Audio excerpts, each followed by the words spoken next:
You know how it's movie night and you just spend 40 minutes scrolling through nothing? Well, I can fix that. And it doesn't matter what you're into, thriller, comedy, action, sci-fi, or romance, we've got one for every mood. No spoilers either. One menu, 10 movies, 10 genres. These are not the biggest movies. They're the movies that fit a specific mood when you don't know what to press play on. By the end, you're either going to add that movie to your watch list immediately or wonder who on earth approved it. Let's start with the strangest option on the menu.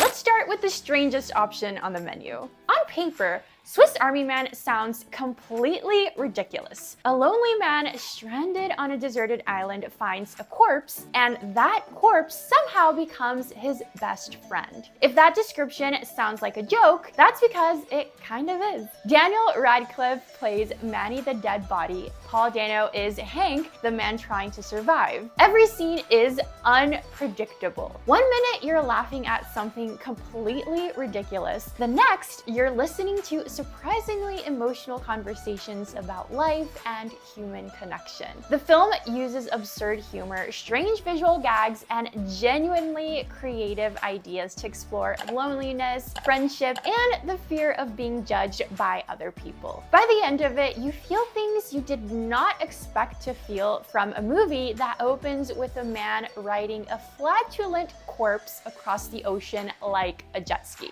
So if you're in the mood for something you've never seen before, Swiss Army Man is your man. And if you're wanting some good comedy, the next pick has you covered.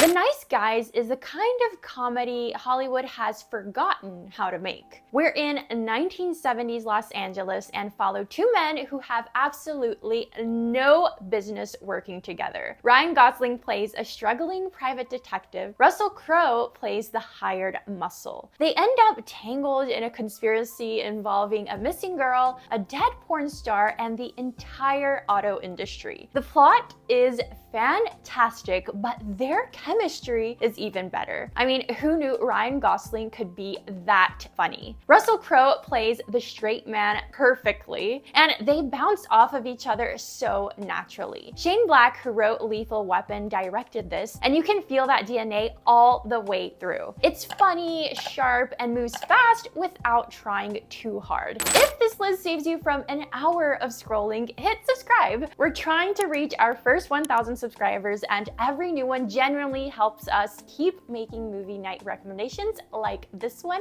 every week. Now, if you're in your Black Mirror era, you should watch They Cloned Tyrone.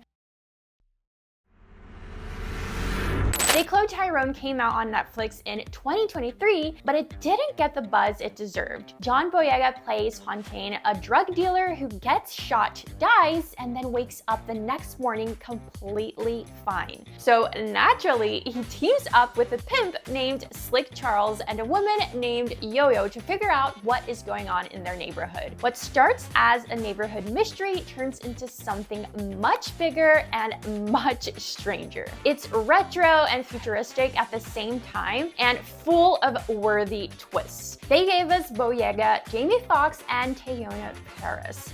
Of course, it's good. The movie has something real to say about systemic control and Black communities, and without ever stopping being entertaining. By the way, if you want more commitment, we've got a video on the best TV shows of 2026 so far on this channel. Worth checking out after this. Now, let's get to some stabbing and shooting, shall we?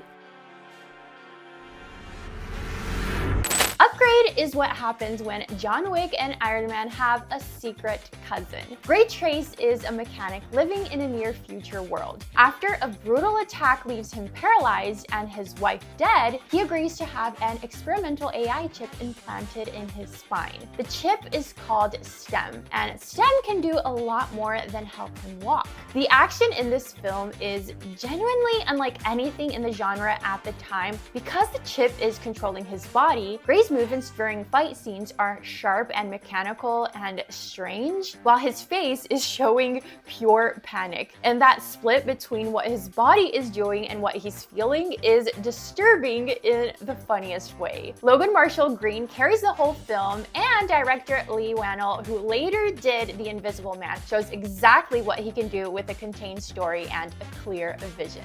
The ending is chef's kiss. Upgrade deserves more love, and you can show some by streaming on Netflix. If you're trying to play a little detective, there's another 2018 gem called Searching.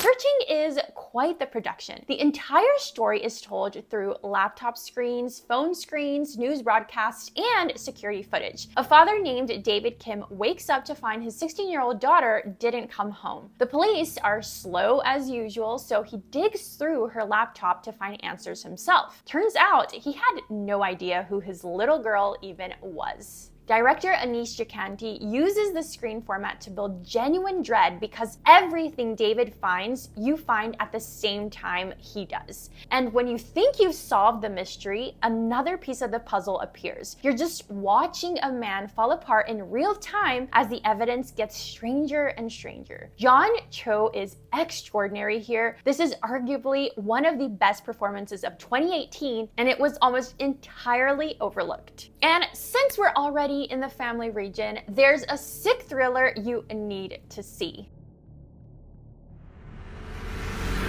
In Thoroughbreds, there are two wealthy Connecticut high school girls, Amanda and Lily. Amanda might be a sociopath. She feels no emotion at all, and she's completely honest about it. Lily seems to have everything together, but really doesn't. Instead of planning on outfits, confessions, and pranks, they scheme to kill Lily's stepfather. I mean, like normal high schoolers do, you know? What's actually sickening about Thoroughbreds is the tone. There's no dramatic music swell, no big confrontation scene. It's just two incredibly intelligent young women discussing chaos, and the calmness of it is what gets under your skin. This was before Anya Taylor-Joy and Olivia Cooke became big shots, but it definitely put them on the map. Thoroughbreds was also one of Anton Yelchin's final performances before his death in 2016. So when you do watch it, let me know if you think Amanda or Lily is actually the more dangerous one.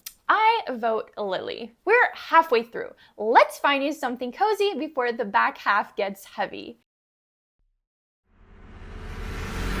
I love a good layered love story, and About Time is a better one. From Richard Curtis, the man behind Love Actually and Notting Hill, we have Tim, a young British man who discovers that the men in his family can travel back in time. So he uses this great power and somehow messes up his love life. The woman he loves, Mary, doesn't even remember him. Now he travels to try to recreate his relationship with Mary, but this beautiful story is more than romance. It's about time itself, about what you do with the ordinary days, about fathers and sons, about paying attention to your own life while you still have it. Domhnall Gleeson is completely charming, and Rachel McAdams gives the romance real warmth. And the ending will bring out those waterworks. It is the kind of movie that makes you want to put your phone down after it ends. I promise you'll love it. Quick question, do you like happily ever after endings or tragic endings in romance movies? I think tragedies are more beautiful.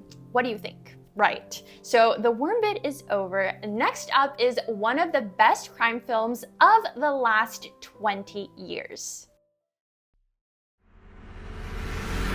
Prisoners, every parent's nightmare. So, it's Thanksgiving with two families, and suddenly their two young daughters are gone. The police investigation is led by Detective Loki, played by Jake Gyllenhaal, who is really trying his best. But like Searching, the father of one of the girls, Tyler Dover, played by Hugh Jackman, decides he cannot wait for the police. He takes matters into his own hands in a way that gets very dark very quickly. The dad and the detective finally pair up, and they're like two sides of the same coin. Denis Villeneuve Villeneuve directed this before Arrival and Dune, and the tension here is unreal. Every scene feels like it's closing in on you. Roger Deakins shot the whole thing in a gray and cold palette that makes every frame feel like winter. And the freezing cold really questions our moral line. How far would you go to save someone you love? It runs 2.5 hours and not a single minute is wasted. There are 2 little girls at stake here, and in case you're wondering where the other dad is, you'd have to watch to find out. Next, some scream and gore. And our horror pick is one of the most efficient scary movies ever made. Like most people, I do not believe in ghosts, but I'd rather not find out. Well, the Autopsy of Jane Doe tried to make me. It takes place almost entirely in a basement morgue over the course of one night. A father and son coroner team played by Brian Cox and Emile Hirsch receive an unidentified body pulled from a crime scene. She has no name, no cause of death, no obvious injuries, which is strange. But the more they examine her, the less sense it makes, and the more scary things start happening around them. Now, do they abandon the body and move on with their lives? Of course not. They are infinitely curious, and we all know what killed the cat. This nightmare on screen was brilliantly directed by Andre Øvredal, and our Jane Doe is played by Olwen Kelly, who remains completely and impressively still throughout filming and becomes genuinely terrifying without ever moving. Brian Cox in particular is exceptional, grounded and paternal in a way that makes the horror land harder because he's so clearly someone who has seen everything. But he hasn't seen this. The movie does a great job of building dread. Instead of relying on constant jump scares, it slowly creates a sense that something is deeply wrong. I promise you mini heart attacks if that's what you're into. And finally, the movie that will probably never leave your head. Florida Project. There's a budget motel called the Magic Castle a few miles from Disney World in Florida, and that's where this joyful and heartbreaking story happens. We have 6-year-old Mooney and her friends enjoying their summer in this budget motel's parking lot, but really, things aren't really magical. Mooney's mother, Hallie, is 22, unemployed, and trying hard for everything, just like the adults in the motel. None of the kids see it, like most of us didn't see what our parents had to go through. That's the movie's magic. It never tries to force emotions on the audience. It simply shows life as it is. Director Sean Baker shoots the whole film in bright purple and pink and orange, the colors of cheap roadside America. Willem Dafoe plays Bobby, the motel manager, and it is one of the warmest performances in recent memory. The child actors are extraordinary and entirely natural, and the ending, which I won't talk about, of course, is one of the most debated final scenes of the last decade. Some people think it's a masterpiece, some think it doesn't work. Either way, you will have feelings. So that's our menu, 10 movies, 10 moods, easy. Drop your pick in the comments. Which one are you watching tonight? If you still can't pick one, just start from the top, Swiss Army Man. It'll either be the best decision you made tonight or the strangest, possibly both. There'll be a new list very soon, and I'll see you then.